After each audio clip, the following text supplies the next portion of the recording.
Yo lo que tenía estaba abrumado por un sentimiento de responsabilidad.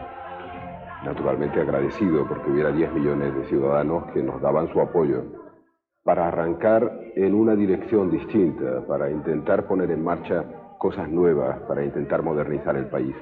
Y compartía una parte del sentimiento de los ciudadanos. Y ese sentimiento se ha descrito mal. Yo creo que la gente estaba con una mezcla de alegría y de preocupación, incluso de temor, por lo que suponía la magnitud del cambio en términos históricos.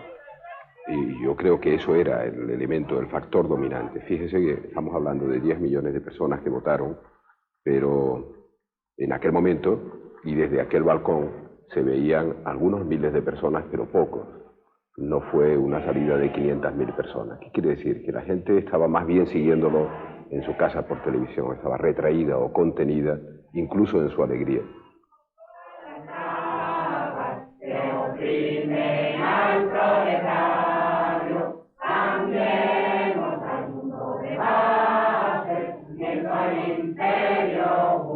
Es la noche del...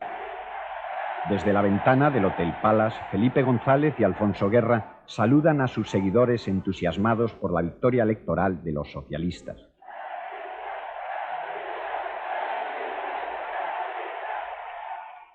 $10 millones de votos y 200 escaños son la respuesta de la gran mayoría del pueblo español al deseo de cambio que existe en la sociedad.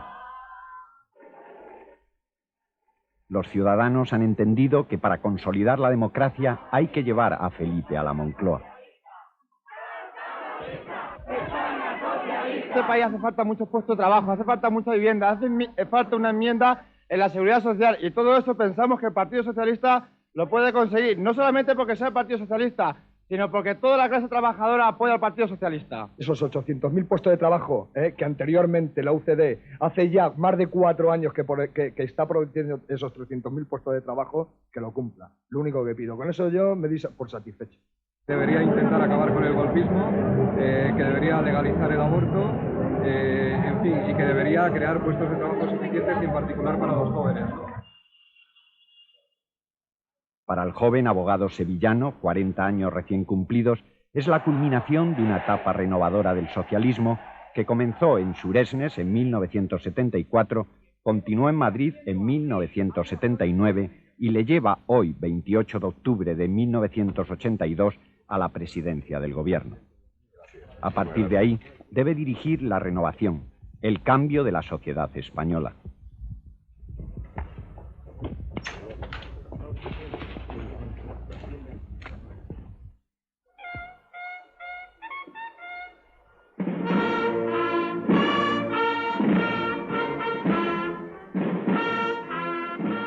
Solo 5 días después de constituir el primer gobierno, el 8 de diciembre de 1982, el presidente González asiste a la fiesta de la patrona de infantería en el patio de la división acorazada Brunete. Comienza a abordarse la cuestión militar que desde el siglo pasado ha estado siempre pendiente en la sociedad española. Aquel acto, que sin duda era un acto muy impresionante para todos, empezando para mí, yo creo que para todos, para la institución militar también, significaba algunas cosas. Por ejemplo, alguno de ellos me dijo en un momento del acto, es la primera vez que un presidente del gobierno viene a esta brigada. La primera vez sin más, en la historia, contando la historia de la democracia y la historia no democrática. Yo creo que le atribuyeron un cierto valor a eso que yo decidí, digamos, más bien con naturalidad, porque me parecía que era mi obligación compartir un momento de celebración como aquel con la institución militar. A partir de ese momento yo no quiero hacer un largo recorrido por algo que me parece que es un mérito fundamentalmente de la institución militar, mucho más que un mérito del gobierno. Hay que decirle a los ciudadanos españoles algunas cosas que todavía se resiste esta sociedad a aceptar de buena gana. Hay que decirle que nosotros ciudadanos, debemos estar muy agradecidos al grado de respeto, de temple, de seriedad, de rigor con que la institución militar ha venido cumpliendo con su función en España. Las reglas de juego estaban perfectamente claras. Nosotros hemos hecho en la relación como gobierno, en la relación con la institución militar, un esfuerzo de absoluta objetividad y de total respeto. No hemos imbricado para nada ninguna decisión política con las decisiones profesionales. Por tanto, las reglas de juego han funcionado muy bien. Debo decir, también en honor a la verdad, que con frecuencia recuerdo que han funcionado mejor que con otros colectivos y otras instituciones. El ministro de Defensa, Narciso Serra. Desde el Ministerio de Defensa, Narcís Serra realiza discreta y eficazmente una reforma militar, Ley Orgánica de Defensa y Organización Militar de 1984, que profesionaliza y moderniza a las Fuerzas Armadas, a la vez que resuelve un problema histórico. Y guardar y hacer guardar la Constitución como norma fundamental del Estado. También el Gobierno tiene que hacer frente a la crisis económica. La devaluación de la moneda a primeros de diciembre de 1982, la expropiación de Rumasa el 23 de febrero de 1983 y el inicio de la política de reconversión indican que esta crisis va a ser afrontada con criterios en algunos aspectos contrapuestos a los defendidos en el programa electoral. Felipe González apuesta decididamente por una política económica pragmática que va a dirigir desde el Ministerio de Economía Miguel Boyer. Este giro es saludado positivamente por empresarios y financieros, ya que desde los últimos años de la dictadura la modernización de la economía continuaba siendo una asignatura pendiente. Expropiando los bancos y sociedades del grupo Rumasa. El apoyo que todos los bancos dan a la expropiación de Rumasa muestra que el Gobierno consigue un decisivo aliado para afrontar el reajuste económico. A mí me gustaría que se repasara lo que decía durante la campaña del 82 a los ciudadanos, porque exactamente hice lo que decía que quería hacer o que iba a hacer. ¿Cómo definirlo esto de manera que no sea muy complicado? Yo estaba seguro, era consciente entonces, perfectamente consciente, lo digo, estaba seguro en el sentido de que era perfectamente consciente, estaba perfectamente convencido de que nuestra tarea como partido era hacer lo que había que hacer por el país, no lo que nos hubiera gustado hacer de acuerdo con nuestros sentimientos, nuestras ideas, perfectamente respetables, sin duda, ¿no? Era hacer lo que había que hacer, y en ese momento había que luchar contra la crisis económica e industrial, había que hacerlo con realismo, con seriedad, incluso con dureza, y había que empezar a abrir España al mundo, abrirla económicamente y políticamente, y abrirla significa abrirla para soportar la competencia del exterior. Había que cambiar esa orientación. Eso era lo que tenía que hacer un gobierno del Partido Socialista, dirán algunos. No, eso es lo que tenía que hacer un gobierno de España. Eso es lo que tenía que hacer un gobierno para España y de España, a mi juicio. Era un trabajo que podía haber hecho seguramente otro gobierno, una derecha moderna, un centro derecha modernizador, capaz de ver que España tenía que integrarse en Europa y tenía que empezar a arrancar con velocidad y avanzar rápidamente en el saneamiento económico y en el desarrollo del país y en la apertura. Podía haber hecho un gobierno de centro derecha eso, seguro que lo podría haber hecho. El problema es que no lo encontramos, que el país no lo encontró. Entonces cuando me dicen, ustedes han hecho una tarea que no es estrictamente la de un gobierno socialista, digo, sí, es verdad. Y doy las gracias por ello al partido, a la gente que nos ha sostenido. Porque creía y creo que eso es lo que conviene a España. Que hay que hacer lo que hay que hacer, no lo que a uno le gustaría hacer, que eso es gobernar un país. Lo que para muchos era una desviación del programa electoral provoca el primer choque del sindicato socialista con el gobierno. Nicolás Redondo expresa sus primeras críticas cuando Miguel Boyer acude al Congreso de los Diputados a presentar los presupuestos generales del Estado para 1983. La aplicación de la política de reconversión, por otra parte, genera el primer enfrentamiento de los trabajadores y el gobierno. También por primera vez, un ministro del Interior socialista tiene que ordenar a las fuerzas del orden público reprimir las manifestaciones obreras de Sagunto.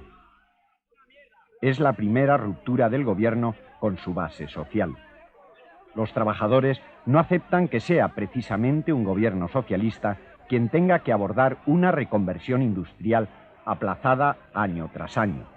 La solución no es despedir al personal, sino al contrario, buscarle puestos de trabajo, que esto que ocurre no es derecho. Para que nuestros maridos no se dejen nuestros puestos de trabajo y nosotros defender el puesto de nuestros maridos y el pan de nuestros hijos. Cuando gobierna, naturalmente, es responsable de las fuerzas de seguridad del Estado y las fuerzas de seguridad tienen que mantener el orden público y que cuando ese mantenimiento del orden público nos lleva a un enfrentamiento con un colectivo de trabajadores, o nos lleva a un enfrentamiento con un colectivo de trabajadores, uno sigue siendo el responsable del gobierno, no puede eludir la responsabilidad de gobernar. Y por consiguiente la afronta seriamente, aunque sea desde el punto de vista personal bastante traumático. En aquel momento era muy agudo porque era toda la reconversión industrial. En este momento nos pasa igual con la siderurgia y nos encontramos con una especie de sándwich curioso, pero vamos a asumir la responsabilidad. El de los trabajadores que dicen usted se ha pasado en exceso, ¿no?, en el rigor del plan de viabilidad, y el de los técnicos y el de los especialistas y el de los responsables europeos que dicen usted no hace lo suficiente en una situación de crisis como la que estamos. Y claro, ese punto, que es un punto medio en el que hay que tener al mismo tiempo sensibilidad para las consecuencias sociales y rigor para saber que tenemos que dar esperanza de futuro y no mantener ficciones que en el futuro se derrumben, ahí se sufre mucho, sin duda, ahí se deja bastante piel, pero uno tiene que asumir su responsabilidad y explicarla. Es verdad que muchas veces nos falta explicación, capacidad de decirle a los ciudadanos que esto se mantiene o no se mantiene por determinadas razones.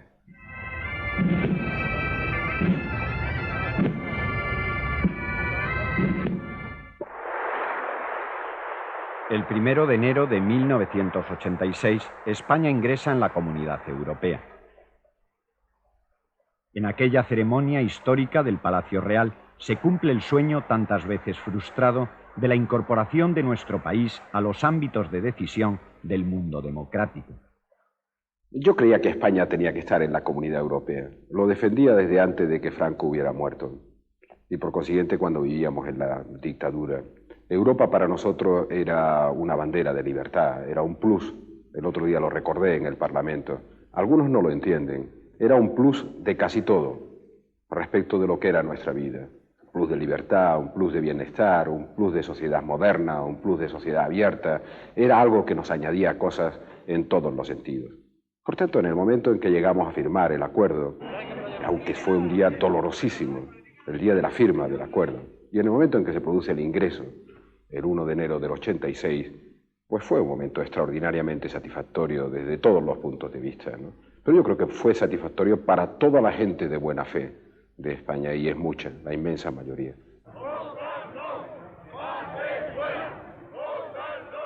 La integración en Europa tiene su contrapartida desde las exigencias defensivas del mundo occidental, la permanencia de España en la OTAN.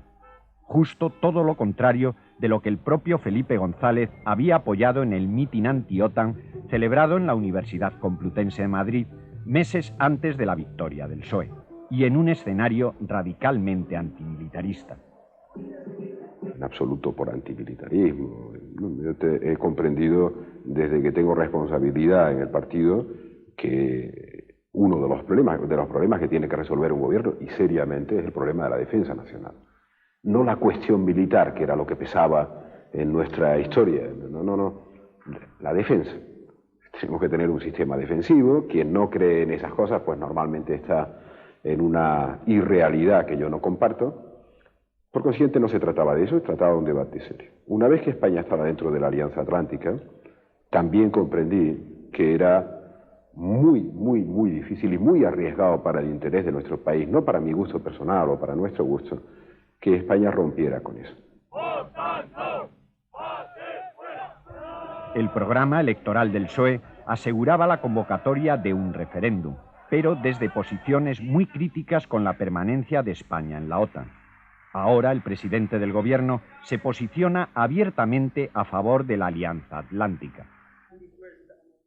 Se inicia entonces un fuerte debate en el partido del gobierno, en su base social y en amplios sectores progresistas del país, que genera problemas de conciencia, rupturas personales y una profunda incomodidad ante la contradicción de lo apoyado antes de llegar al poder y lo propuesto una vez alcanzado. Se abrió una grieta en el país que ha costado algún tiempo cerrar. No fue una buena idea. Claro, decir eso de un referéndum que uno ha ganado y al que le atribuyen, pues no sé cuántas virtudes, dividimos a la derecha, hicimos esto por no sé cuánto. Decirlo a toro pasado y ponerse medallas a toro pasado me parece tan fácil que debo decir ahora, cuando el tiempo ha pasado, las heridas se han calmado y se ve que no ha sido ninguna tragedia para España permanecer en la alianza, sino más bien lo contrario. Ahora puedo decir con distancia, no fue una brillante idea. El viraje es de 180 grados y Felipe González tiene que emplearse a fondo para que los dirigentes y militantes de su partido, así como sus electores, cambien de planteamiento con él. El 12 de marzo de 1986, los resultados del referéndum confirman que lo ha conseguido y Felipe González consolida su prestigio internacional al lograr que, por votación popular, España permanezca en la OTAN. Me decía que si no hubiéramos ganado el referéndum de la OTAN, que si se hubiera dimitido. Le quería decir que sí.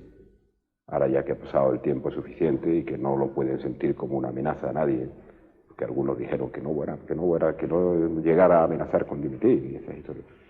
Pues bien, pues sí, pero no por amenazar a nadie, sino porque creo que uno tiene que ser consecuente con sus responsabilidades. Si uno convoca un referéndum y el pueblo le dice que no está de acuerdo con lo que le propone, sea sí o sea no lo que le propone, tiene que sacar consecuencias. A partir de esa fecha, la presencia española fuera de nuestras fronteras se refuerza. La polémica intervención de España en la Guerra del Golfo, junto a los países que integran la ONU, en el invierno de 1991, y las misiones de paz en Salvador, Nicaragua, Angola y en la antigua Yugoslavia, son los penúltimos capítulos de la ruptura del aislamiento de nuestro país. La Conferencia de Paz en Oriente Medio, las cumbres iberoamericanas de Guadalajara y Madrid y las relaciones privilegiadas del presidente González con los máximos dirigentes mundiales son el reflejo de esta integración. La organización de la Expo de Sevilla y de los Juegos Olímpicos de Barcelona confirman la dimensión internacional de España. España es más respetada en el mundo. Y si alguien dice lo contrario o lo discute, seguramente los ciudadanos dirán, ¿pero qué dice? Se han vuelto locos. Es más respetada. Y no digo España solo como conjunto, digo el ciudadano español que atraviesa la frontera. Ese ciudadano es más respetado, es más ciudadano. Es ciudadano de España y tiene un plus de ciudadanía europea. Esto me importa. Y algunos, como siempre le hacen a uno la trampa, dirán, de eso no se come. Digo, no, justamente entre otras cosas, ¿por qué se come? Se consigue eso. De presentar la memoria del Ministerio Fiscal. El gobierno socialista afronta la modernización del país y, por lo tanto, muchas de sus anacrónicas leyes. Un sector tan significativo en la sociedad española como la magistratura ve cómo sus estructuras se transforman por la Ley Orgánica del Consejo General del Poder Judicial de 1985. A lo largo de estos años son numerosos los conflictos con ciertos sectores del Poder Judicial que en algunos momentos llegan a convertirse en enfrentamiento político.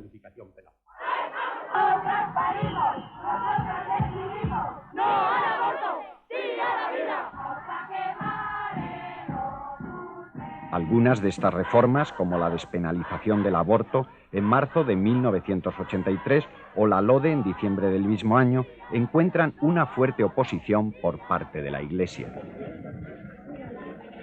La movilización de los sectores más conservadores de la sociedad contra la reforma educativa y la regulación del aborto, dirigidas por organizaciones religiosas, alcanzan una importante dimensión sin que logren, pese a todo, doblegar al gobierno que aborda con energía uno de sus compromisos electorales. ¡Qué error, señor presidente! Porque en la democracia la voz del pueblo hay que atenderla. La ampliación de la obligatoriedad de la enseñanza hasta los 16 años el apoyo decidido a la escuela pública, la duplicación de número de universitarios y una considerable inversión en presupuesto escolar son los ejes de esta reforma. Las relaciones con la Iglesia, tensas en algunos momentos, se analizan hoy con serenidad desde la perspectiva del tiempo. Por mi parte, la relación ha sido siempre una relación de un extraordinario respeto. Si otra cosa, no olvido que yo me eduqué en un colegio religioso y no tengo un mal recuerdo de esa educación, a pesar de los disparates que se hacían entonces, como formar a los niños en el patio, como si estuviéramos no en una escuela, sino en un cuartel, y cantar determinadas cosas que había que cantar por obligación. A pesar de todas esas cosas, yo tengo un buen recuerdo de esa educación. Nunca he tenido una actitud de hostilidad. Creo que una de las cosas que se han superado en España es esa vieja historia también del clericalismo y del anticlericalismo. Se ven las cosas con una mayor naturalidad. Por tanto, siempre he tenido una actitud totalmente respetuosa, de la que no he querido salirme en ningún momento, incluso en los momentos en que he visto que por parte de algunos miembros de la jerarquía, matizo todo, por parte de algunos miembros de la jerarquía no se ha mantenido esa actitud de respeto con el poder. Incluso en ese momento he tratado de mantener la calma y de no sacar las cosas del sitio en el que creo que deben estar. En general, la relación ha sido una relación razonablemente positiva. En algunos momentos, por ejemplo, hablando de la educación, he dicho honradamente a la Iglesia que lo que es verdad, que nunca en la historia de España, ni siquiera en la historia de la dictadura, y Franco iba bajo palio, nunca la Iglesia había recibido tanta ayuda para su propia aportación al sistema educativo como la ha recibido de este gobierno, de este gobierno, del que a veces tienen tantas quejas. Los logros de la reforma educativa se oscurecen cuando estalla en las calles la revuelta de los estudiantes de enseñanzas medias. Las imágenes de los jóvenes españoles enfrentados a las fuerzas de orden público van a ser el síntoma de algo que hoy preocupa a los dirigentes del PSOE, la ruptura generacional. Las reacciones en el movimiento estudiantil a veces no tienen una sola explicación, ni siquiera una explicación que se pueda racionalizar. Se producen explosiones dentro del movimiento estudiantil cada cierto tiempo. Aquí no han sido ni muy dramáticas ni muy graves.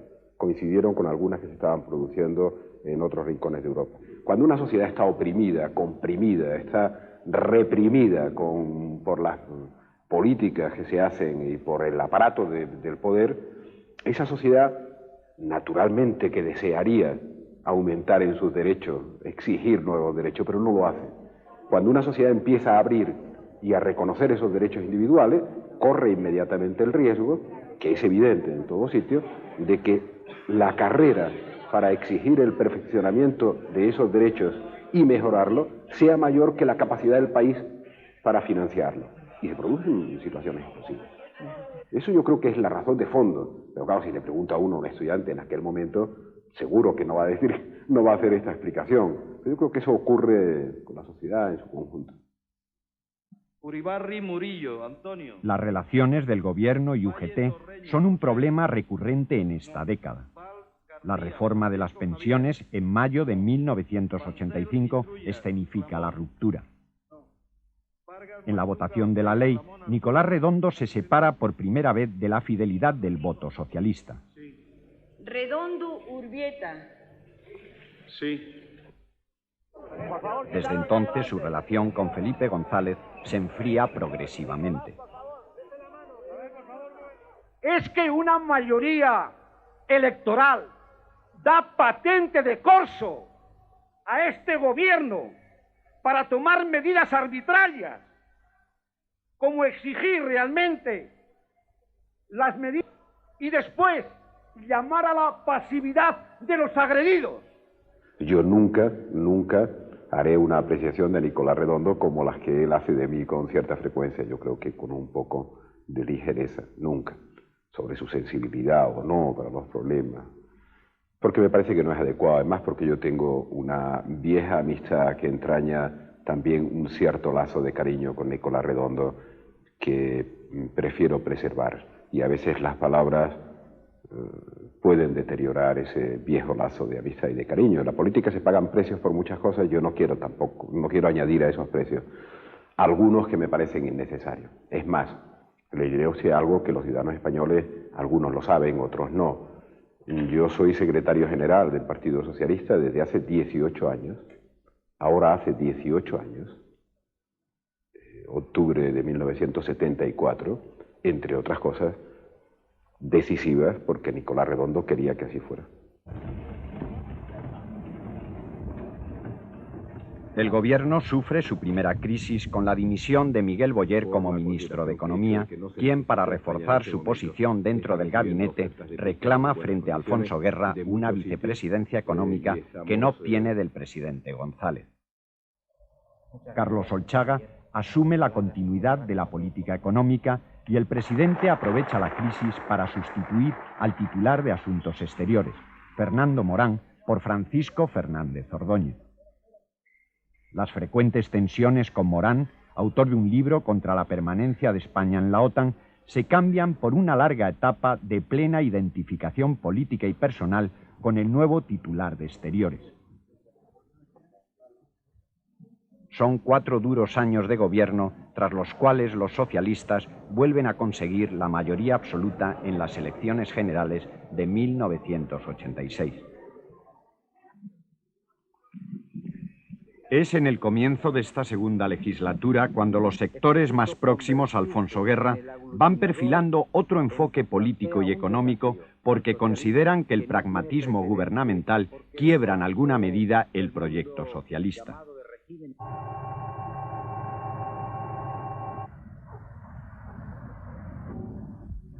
A pesar de todo, el partido cierra filas con el gobierno cuando los sindicatos convocan la huelga general del 14 de diciembre de 1988. El éxito de la movilización ciudadana, en la que la beligerante participación de UGT tiene una importancia decisiva, es reconocido por el propio Felipe González, quien llega a admitir que la huelga ha sido un serio revés para el gobierno socialista. Uno ve que el país se paraliza en un momento de fuerte crecimiento, de grandes inversiones, donde hay mucho empleo, donde se está creando mucho empleo, que se pueden estropear algunas cosas. Es dura por eso, y es dura en el momento en que la viví, en aquel día, dura porque a mí me parecía lo más delicado de todo, me parecía que la jornada transcurriera pacíficamente y además con un ejercicio libre de los derechos de los ciudadanos. Fue una huelga en el momento de mayor crecimiento económico, de mayor bienestar, de mayor reparto de renta, a pesar de todo, ¿no? De mayor equilibrio, ¿no? Bueno, y llegó una huelga general y fue un palo durísimo para el gobierno, durísimo, porque se sumó a la huelga no los trabajadores y los sindicatos, sino los comerciantes, los empresarios, muchísima gente, cerraron mucha gente. Es verdad que también hubo mucha gente que cerró por miedo, porque se sentía mal, o algunos que me escribían después muchísimo diciendo que me sentía amenazado y tal. Pero eso sería una explicación mezquina de lo que fue una huelga con un éxito arrollador para los que la montaron y un palo durísimo para el gobierno en una época de auge económico y de desarrollo muy fuerte. Esa es la verdad. No quería nadie de mi entorno que yo dijera eso así, tan claramente. Pero yo lo sentí así y así lo dije. Me parece absurdo ocultar lo que uno en un momento cree que es la verdad de lo que ha pasado. Ahora, siendo esa verdad así, debo decir que inmediatamente después la gente dijo, sí, pero este gobierno es el que queremos que gobierne. No queremos que vengan los otros. No nos fiamos de que vengan los otros. A los que todavía hoy ven como un poquito inútiles. Desde el primer momento, el gobierno socialista diseña una estrategia de relanzamiento de la economía basada en una clara apuesta por la revitalización del sector empresarial. Felipe González consigue superar la desconfianza inicial y transformarla en una confianza crítica. Los empresarios más modernos y competitivos se convierten en uno de los más sólidos aliados del gobierno socialista. En esta década, sobre todo en el quinquenio 85-90, España alcanza unos índices de crecimiento económico superiores a la media de la Comunidad Europea. Este desarrollo de la economía una de las claves del gobierno socialista, incrementa paradójicamente la diferencia social al reconocerse la retribución de los más capaces. España camina hacia la sociedad dual propia de los países desarrollados. Coexisten una mejora de los niveles medios de renta con un aumento de las desigualdades sociales de los sectores marginales. Y eso a pesar de la ampliación de los sistemas de pensiones, sanidad, educación y cobertura del desempleo, que por primera vez alcanza sectores sociales hasta ahora abandonados. Pese al crecimiento económico, persiste en nuestro país un importante agujero negro, el paro, en el que concurren factores económicos, estructurales, demográficos y culturales. Hoy los socialistas ya no establecen cálculos alejados de la realidad y se enfrentan al drama del paro con criterios rigurosos. Es el problema pendiente. A mí me preocupa ese como el principal problema que enfrenta la sociedad española, el problema del desempleo. Pero no quiero caer en la tentación nunca de una demagogia fácil, porque sé que en la sociedad española hay a veces situaciones con 14 o 15% de desempleo y trabajos que no se ocupan. Las dos cosas se producen al mismo tiempo. Fuerte tasa de desempleo y trabajos que no se aceptan o que no se ocupan. O dicho la terminología en la que yo lo estudié cuando estaba en Derecho del Trabajo, el parado que decíamos en la época era quien pudiendo y queriendo trabajar no encuentra un empleo. Entonces, lo que me preocupa es la gente que pudiendo trabajar, estando con capacidad para hacerlo y queriendo trabajar, no encuentra un empleo. Naturalmente me preocupa menos la gente que estando en condiciones de trabajar, pudiendo trabajar, no quiere trabajar, aunque se llame parado. El tándem Felipe González-Alfonso Guerra se mantiene hasta finales de los 80 a pesar de las no pocas discrepancias que los separan. Entre nosotros dos ha habido y hay siempre una muy buena relación de amistad, mucha más relación de amistad que de acuerdo en los problemas concretos. Eso lo he contado muchas veces, ahora se tomará a lo mejor de una manera distinta, pero desde que empezamos a trabajar, y trabajábamos en un equipo de gente muy reducida en la época de la clandestinidad y de la dictadura, es verdad que teníamos una percepción de muchos problemas, de muchos temas, una percepción diferente, porque quizás tenemos un temperamento personal y un temperamento político diferente, y eso ha continuado siempre siendo así. Tal vez eso ha servido, ha coadyuvado a ese esfuerzo colectivo. La fidelidad personal y la necesidad estratégica de una colaboración mutua es la clave del entendimiento. Esta fidelidad se refleja de forma dramática en la reacción de solidaridad de Felipe González hacia Alfonso Guerra cuando en enero de 1990 estalla el escándalo de su hermano Juan, acusado de utilizar un despacho oficial para realizar tráfico de influencias. Yo estoy absolutamente seguro de la honorabilidad, de la honradez personal del vicepresidente. Y le digo, si en algún momento siente la tentación, porque se cuestiona insoportablemente para él su honorabilidad de presentar la dimisión, habrían ganado dos batallas, por eso los animo. No una, sino dos. La batalla de la dimisión de Alfonso Guerra y la de la dimisión de Felipe González. Dos por el esfuerzo de uno. Dije, mire, yo creo seriamente en la honradez de Alfonso Guerra. Si por poner en cuestión su honradez tiene que pagar el precio político de dejar la responsabilidad, que sea esta u otra, yo también estoy dispuesto a dejarlo. O dicho en otros términos, si una persona inocente, que no es responsable de un hecho, tiene que pagar por ese hecho a pesar de su inocencia porque se cuestiona su honradez, no porque no asuma o porque asuma su responsabilidad, que es distinto. Hay veces que uno es absolutamente inocente, pero asume la responsabilidad por lo que ha hecho otro que depende de él. Pero si lo que se cuestiona es la honradez, aquí no vale nada ser entonces honrado, y desde luego serán dos por el precio de uno. Eso fue exactamente lo que dije. Curiosamente ha pasado mucho tiempo y de Alfonso Guerra se han dicho muchísimas cosas, incluso se le ha dado durísimamente con una injusticia total, ¿no? Se han cebado con él una serie de adversarios, pero todavía queda por ver que haya gente que lo señale diciendo que él es una persona corrompida.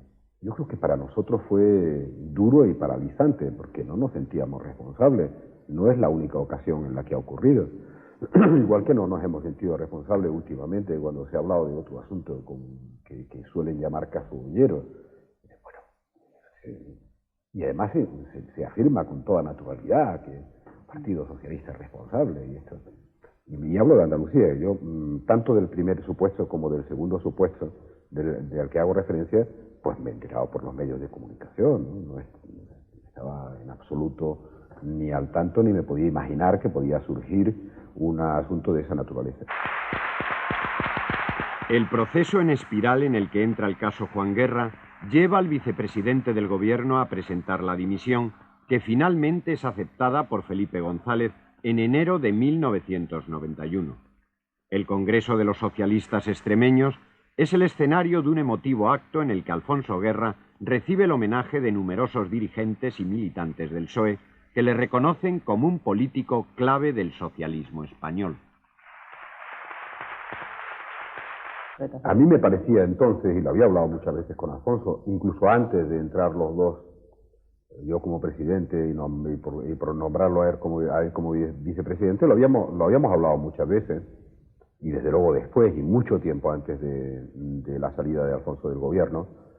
A mí me ha parecido siempre que es bastante saludable que el país sepa en su conjunto que el gobierno, el equipo de gobierno, la tarea de gobierno, funciona más allá de esas imágenes fáciles y excesivamente forzadas, que esto funciona si el tándem funciona o si no funciona. Esta excesiva personalización de la vida política contra la que he luchado muchas veces, ¿no? Porque no me parecía que fuera bueno desde el punto de vista de la salud pública o política, el que la gente pensara que solo puede funcionar el gobierno en este caso del Partido Socialista, si están estas dos personas al frente del gobierno. Él no puede funcionar perfectamente, enfrentar los problemas sin que Alfonso esté en el gobierno, y estoy seguro de sin que yo esté en el gobierno.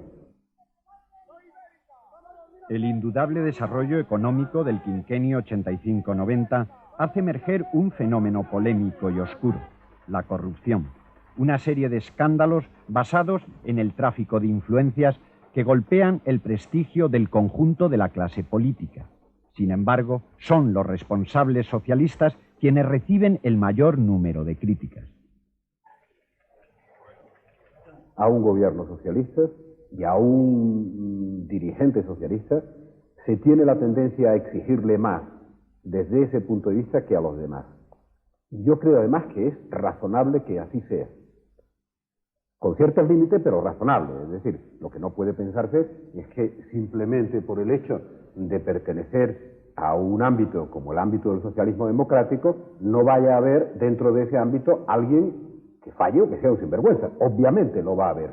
Lo habrá habido históricamente, lo habrá ahora y lo habrá en el futuro. Pero creo que es más exigible para nuestra actitud, más exigible un comportamiento más riguroso que para otros. La sociedad lo ve así y yo lo entiendo. Por tanto, no trato de hacer imputaciones a nadie. Lo que digo es respondo de mi gobierno, incluidos los errores que hayamos podido cometer. Y además se lo puedo decir mirando a la cara a gente que está desacreditando a ese gobierno, pero que mirándome a los ojos nunca se atrevería a decir lo contrario. Por otra parte, una legislación sobre la financiación de los partidos políticos muy poco realista, inadecuada para los costes de las campañas electorales, ha podido llevar a los partidos a recurrir eventualmente a actividades empresariales ilícitas. Problemas que se agravan, además, con la profunda mutación de valores operada en la sociedad española. Un cambio socioeconómico tan intenso y rápido como el producido en nuestro país hace emerger el lucro a costa de los valores éticos. En la sociedad de desarrollo, los sistemas abiertos, los sistemas de economía de mercado, son todas sociedades de consumo. Y en España probablemente esa incorporación al consumo de amplios sectores de la población probablemente ha creado la imagen, como dice en mi tierra, de todo el monte era orégano, ¿no? y de que era fácil y de que eso es permanentemente así, sin esfuerzo. Yo creo que eso hay que corregirlo. Y en una sociedad que cambia a esa velocidad también hay cambios de valores. Siempre se suele decir que los anteriores valores eran más importantes o mejores. Yo no lo creo. Yo creo que hay algunos valores que de esta sociedad abierta y libre y un poquito menos agarrotada que la sociedad anterior, o que era parte de la fase histórica anterior, que son valores importantes, y otros que a mí me preocupan. En cada campaña electoral o movilización política, la gestión del gobierno es asumida con lealtad por la dirección del Partido Socialista. Pese a todo, las discrepancias terminan por estallar en el 32 Congreso del PSOE, cuando los delegados observan los intentos frustrados de Felipe González de incluir a dirigentes más próximos a posiciones renovadoras, como Javier Solana, en la ejecutiva del partido. El Congreso termina con una apasionada y reiterada afirmación de Felipe González: se gobierna en Moncloa y no en Ferraz. Una sorprendente declaración en la que reclama la independencia respecto del partido a la hora de adoptar decisiones.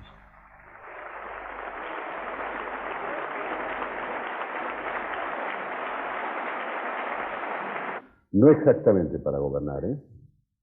Fíjese que lo que reclamé, que no tenía demasiada contundencia, es que nos hemos dotado de una Constitución, respetemos la Constitución. Sea quien asuma la responsabilidad de formar un equipo de gobierno, es decir, de presidir un gobierno, tiene que tener autonomía para formarlo. Bueno, eso lo he reclamado y siempre, además, el partido lo ha entendido muy bien. El partido ha sido en eso extraordinariamente generoso. Pero no nos engañemos, militante de un partido querría que las cosas fueran mejor y más fáciles, siempre, ¿eh? Y que la política económica fuera más inteligente y más acertada, siempre. Es lógico, porque hay siempre más necesidades que atender que lo que uno es capaz de atender en función de lo que una sociedad produce, y ya es evidente. Hoy el escenario ha cambiado. Las imágenes son diferentes. Por expresa voluntad de Felipe González, Narcís Serra sustituye a Alfonso Guerra en la vicepresidencia del gobierno. También por expresa voluntad del presidente González, dos destacados socialistas renovadores, Javier Solana y Alfredo Pérez Rubalcaba, ocupan las carteras de Asuntos Exteriores y Educación. Para muchos observadores, estos tres nombramientos refuerzan la imagen de un Felipe González interesado en blindar su capacidad de actuación y autonomía cara al futuro. Después de la transitoria desaparición de la escena política de Alfonso Guerra, en los meses posteriores a su dimisión, se intensifica la polémica entre las diversas corrientes del socialismo español. Todas tienen un denominador común: el liderazgo de González y un punto de controversia: el modelo de partido. Ni una cosa ni otra, no apadrino nada. Ya está bien, a estas alturas, después de 18 años al frente del partido, el único apadrinamiento que puedo aceptar es el del partido. No debe cerrarse en sí mismo, una fuerza política no puede volver la espalda a la sociedad, no es patrimonio, cosa que yo he dicho muchas veces, no es patrimonio ni siquiera de los que se sienten militantes de un partido, mucho menos de los dirigentes de un partido, es también la gente que lo apoya, que tiene simpatías, que le da voto. El partido tiene que ser abierto, cuidado con sectarizarse, etc. Las ocasionales y no aclaradas manifestaciones del presidente González sobre su hipotético abandono de sus responsabilidades de gobierno pone en tensión al partido y abre la controversia en torno a sus posibles sucesores. Hoy Felipe González revela con claridad que esta cuestión ha de ser aplazada, al menos de momento. Será candidato siempre que el partido no hipoteque su política. Es bastante probable que el órgano que tiene que decidir eso en el partido me pida que sea candidato otra vez. Eso es bastante probable. No digo que es seguro, yo no me voy a proclamar candidato. Entonces, ¿qué es lo que tiene que saber la gente? Si estoy dispuesto a hacerlo. Si estoy dispuesto.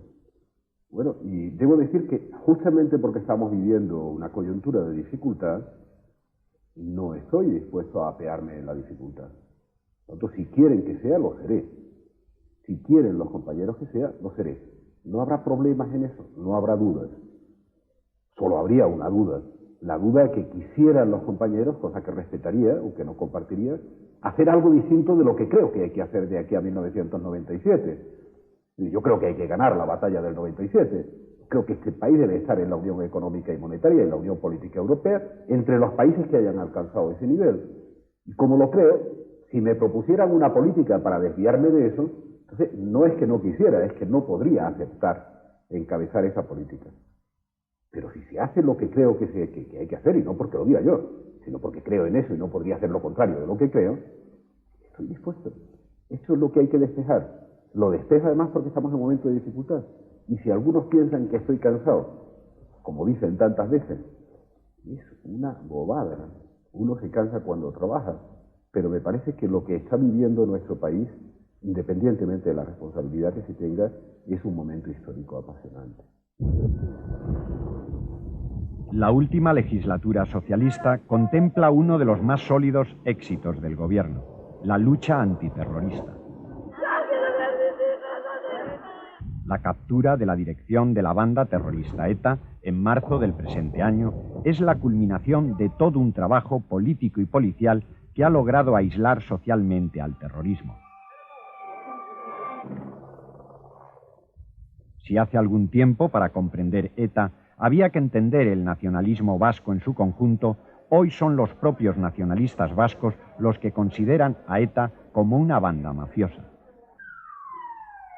La actuación de los órganos de seguridad del Estado ha sido dura pero raramente excesiva.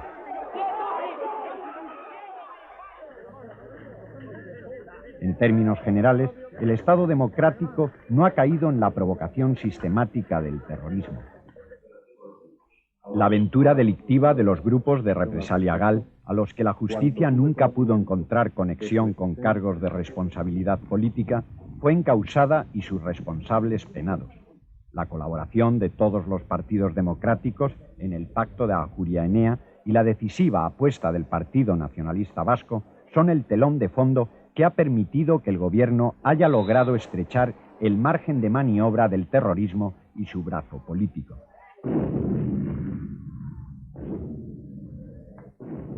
Para mí ha sido el elemento más difícil de soportar durante todo el mandato. No lo repetiré mucho porque eso le produce una especial satisfacción a los violentos. Pero es cierto, he tenido que enfrentar muchísimos problemas de muchísimos tipos, muchos dolorosos, pero quizás lo que más trabajo me ha costado es vivir eso, esa experiencia de la muerte de un miembro de la Fuerza de Seguridad, de un miembro de las Fuerzas Armadas, de una mujer, de un niño, de lo que sea, de un taxista, de cualquier ciudadano. Eso lo he vivido con una extraordinaria dureza. Y fíjese, todavía tengo sobre mi mesa de despacho una carta que recibí hace un año, por esta fecha, una carta extraordinaria del padre de una persona que había muerto, asesinada. La tengo en la mesa de despacho porque soy de la opinión de que una carta de esa es imposible contestarla oficialmente, hay que contestarla personalmente. Y no sé cómo contestarla, y la carta es muy buena. La carta es muy buena, es muy generosa. Pero bueno, sobre el terrorismo yo creo que lo mejor que se puede hacer es no hablar. Hay que intentar luchar hasta erradicarlo.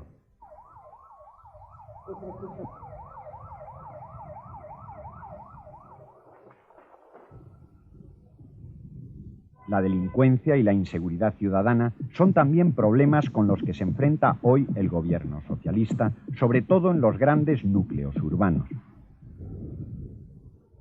La relación entre tráfico de drogas, consumo en la sociedad y desarrollo de la criminalidad parece probada. Las ramificaciones internacionales de la delincuencia organizada suponen una dificultad añadida a las investigaciones judiciales y a la labor de la policía. El gobierno ha afrontado esta situación con la aplicación de una polémica ley de seguridad ciudadana que ha entrado en vigor el presente año. Algunos sectores de la oposición han criticado duramente esta ley, denunciando en algunos de sus artículos serias limitaciones a las libertades individuales. El Tribunal Constitucional tendrá la última palabra sobre una normativa que despierta muchas suspicacias en medios judiciales. En el último tramo de esta legislatura rebrota con dureza la crisis económica. Factores internos de los que el propio presidente González ha asumido la responsabilidad ante el Congreso de los Diputados y externos las consecuencias de la crisis que vive el sistema monetario europeo aumentan las dificultades. Cuando en el Parlamento se discutía sobre la situación por la que atraviesa la economía española, como la economía internacional, se le decía, usted es responsable de la situación en la que está la economía española. Y yo me subí a la tribuna para decir que sí que era responsable.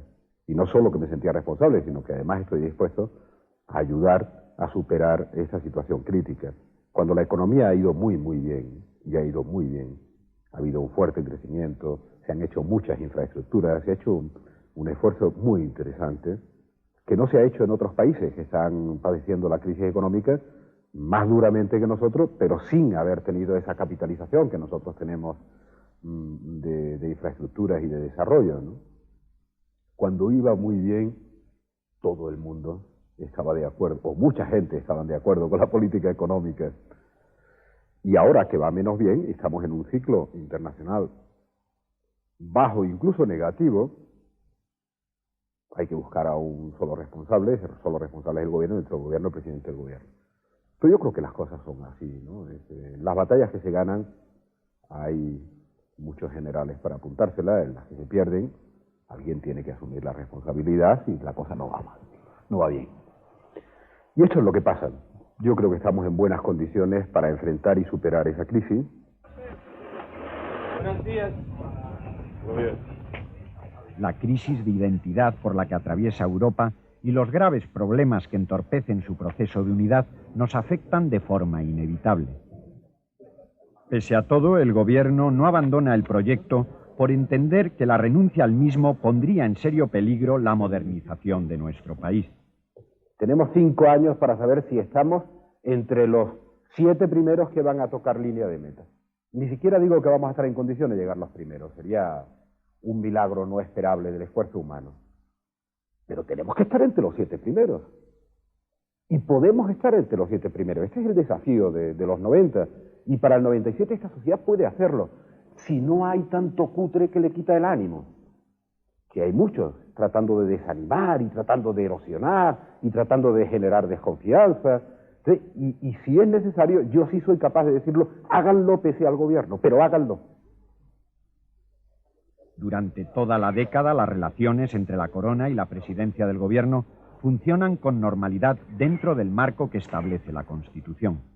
El máximo respeto al juego de las instituciones hace que el rey don Juan Carlos y el presidente González cumplan sus papeles respectivos sin el menor problema o fisura. Más de 1.600 horas de trabajo en común hablan elocuentemente de entendimiento y coordinación. Yo creo que se llegó a una absoluta normalidad en las relaciones porque hubo un riguroso respeto al juego institucional y por consiguiente un riguroso respeto a lo que es el papel de cada institución en el funcionamiento del Estado. Y es verdad además que el rey, como jefe del Estado, como representante de España, dentro y fuera, ha hecho un magnífico papel, un magnífico rol.